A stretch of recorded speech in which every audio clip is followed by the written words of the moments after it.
Hi, everybody. I'm David Butler. I'm Emily Freeman. Welcome back to our week-long Christ-centered Christmas celebration. If you're just joining us, each day this week leading up to Christmas, we are doing a short video to highlight one person from the Nativity story. Each day, you can expect to learn a little bit more about their story, the lesson that they teach, and a tradition that will help you to remember what you have learned about them.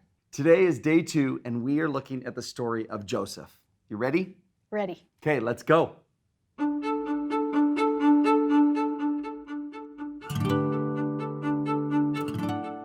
In Luke chapter 2, we read, "And Joseph also went up from Galilee unto the city of David, to be taxed with Mary, his espoused wife, being great with child. And so it was that while they were there, the days were accomplished that she should be delivered. And there was no room for them in the inn." One of the things we like first off is if you look down in the footnote, you find out that there wasn't just no room for them in the inn, but the inns, which means that they probably went from place to place to place trying to find it. As a husband and a father who's taken a very pregnant wife to the hospital before. Several times. Yes, several times. I can relate to this feeling of anxiety, especially on that first baby. And then to find out that there was no room, and then to be taken to a stable or to a cave for her to deliver this child that was not only their first child, but also to be the Son of God. And what it must have been like for them to get that stable ready. We love this quote from Elder Holland where he said, "I wonder what emotions Joseph might have felt as he cleared away the dung and debris. I wonder if he felt the sting of tears as he hurriedly tried to find the cleanest straw and hold the animals back.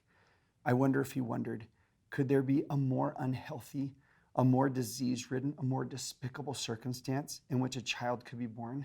Is it wrong to wish this mother some comfort?" Every time I hear the story of Joseph, I think to myself, what would I have done if I was there? In fact, every time I read it, honestly, I think to myself, where was the Relief Society in that moment?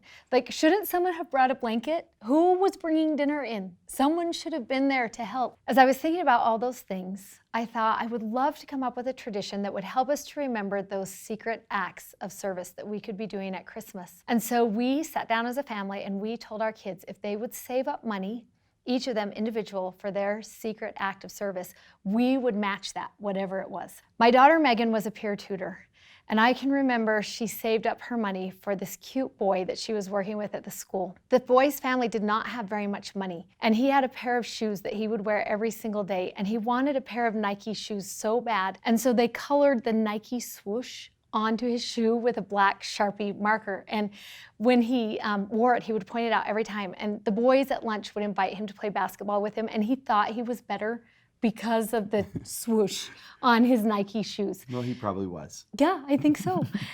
So Megan decided she was gonna buy that boy a pair of Nike shoes. And she saved up her money and we matched it. And I'll never forget her going and spending that afternoon picking out the perfect pair of shoes. One of the things I love the most about this story is that Megan knew that would probably be the nicest gift that boy received that year for Christmas. And so instead of giving it to him herself or writing her name on it, she put it on the porch with the mom's name on it so that if the mom wanted, she could give the gift to that boy. After the Christmas break was over, that boy showed up with that pair of shoes on.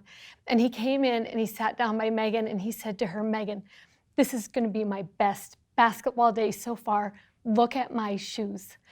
I love the stories that we have collected over the years from these secret acts of Christmas kindness that my kids and our family have participated in throughout the years. And every time I think about those stories, it just reminds me of Joseph and how we could have done something. We could have been there. We could have shared that burden with him. Yeah, and almost in honor of Joseph and Mary in that first Christmas, we can continue to do that. Y'all, all year long, people have hardships and they feel sorrow.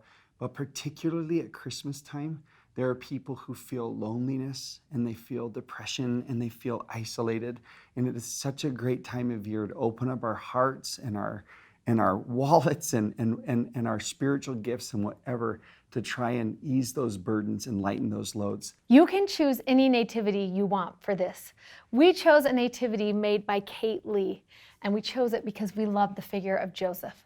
And one of the reasons why we love it is because it's the only nativity we have found where he is holding the baby, Jesus, in his arms. What we want you to do is, after you have had time to learn the story of Joseph and the lesson that he teaches, and you talk about how you're going to participate in the tradition, then you want to add Joseph into your waiting stable. And as you do that, we want you to think about this. Joseph represents the desires of our hearts. He reminds us of the secret acts of Christmas kindness given with sacrifice and love to the broken, the weary, the lost, and the lonely. So the invitation for Joseph is exactly what you hoped it would be, to perform a secret act of kindness. It can be anything. It can be something like buying a new pair of shoes, or it can be something smaller, just depending on like your circumstances or the people that you're looking for. But just whatever it is, we hope that you will look for those people who are in need of a secret act of kindness and perform it. And here's the tradition. In our family, we have created a reminder that helps us to look for these secret acts of Christmas kindness we could be performing. We actually use a jingle bell to help us, because every time we hear this jingle bell, it reminds us to be looking for people who need a little bit of kindness. My boys just put this bell in their pocket, and it's there all day long on the day that we're remembering Joseph. My girls and I like to wear ours on our wrist. Maybe you would like to do something like that. And I think I'm just going to keep mine in my pocket. Whatever you do, the important thing is that you remember secret acts of kindness, just like Joseph. Okay, that's it for today. Tomorrow, we are doing the story, invitation, and tradition with Mary. See you then.